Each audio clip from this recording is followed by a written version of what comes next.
Well, the thing is, in Malaysia, we make a big song and dance about being multiracial and diversity and all that. At least that's what we tell the outside world. But internally, the truth is, we are very, very siloed. I mean, we don't very much know anything really about one another, right? We might get the public holidays, but do we understand the nuances and the reasons why those holidays exist, right? How much time do we spend in each other's houses? How much time do we spend sleeping over and eating with each other? We don't. And so even we have 33 million Malaysians, roughly broken up into whatever it is, 70, 30, 50, 70, 20, 10 or whatever it is, and five, line, right?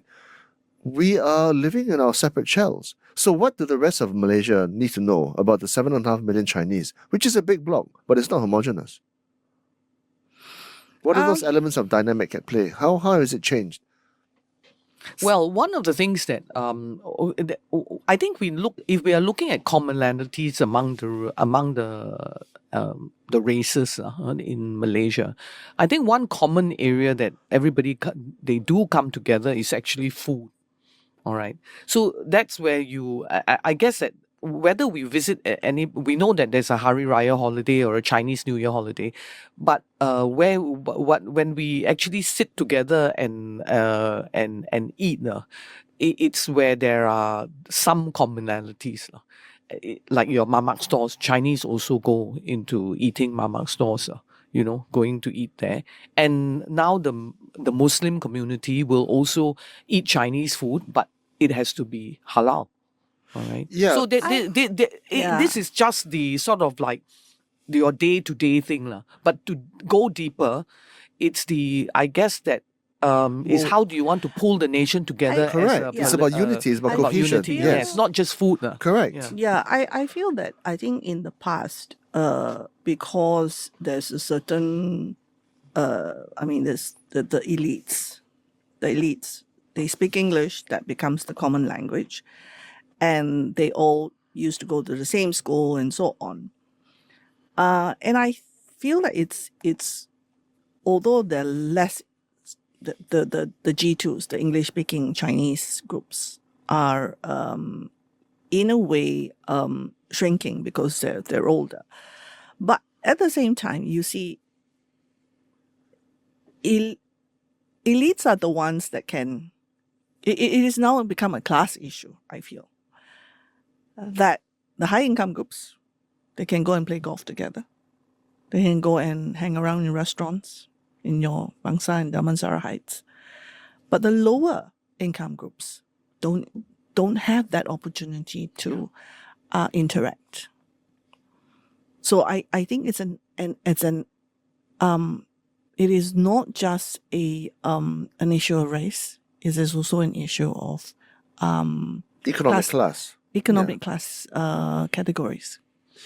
And actually, Chuang, there's also, you're right, there's very little mixing, because also if you look at the way that the Chinese speaking and Chinese educated Chinese in Malaysia, they consume media, social media very differently from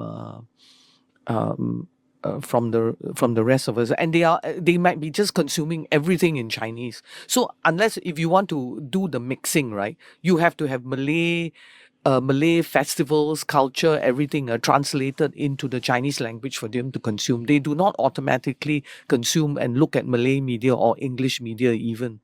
Okay. Yeah. So that actually even forms. It makes it even, I think, more difficult in the mixing, won't you say, Fui?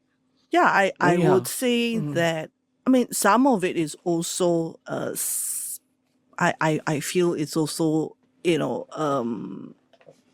bit of a self-isolationist attitude, I think you can't say it's one group or another that has actually alienated one group from another. Let me give you an example, okay?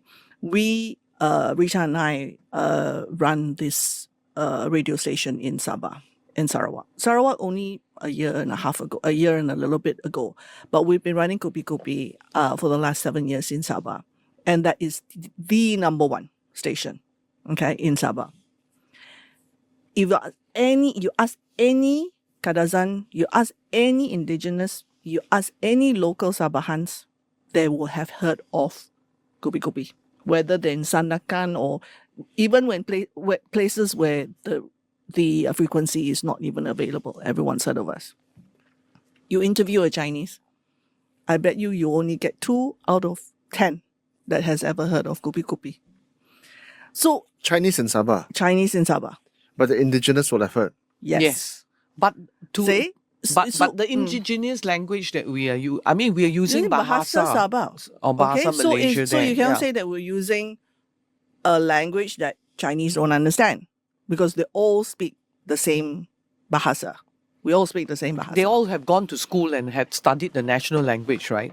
Even in Sabah. So it has no but they're not listening. there's no excuse if you like, you know. So to me it's a two-way thing. It's a two-way thing. So why has that happened? I don't know. Has it got to do with the education, or is it the way that we see the others?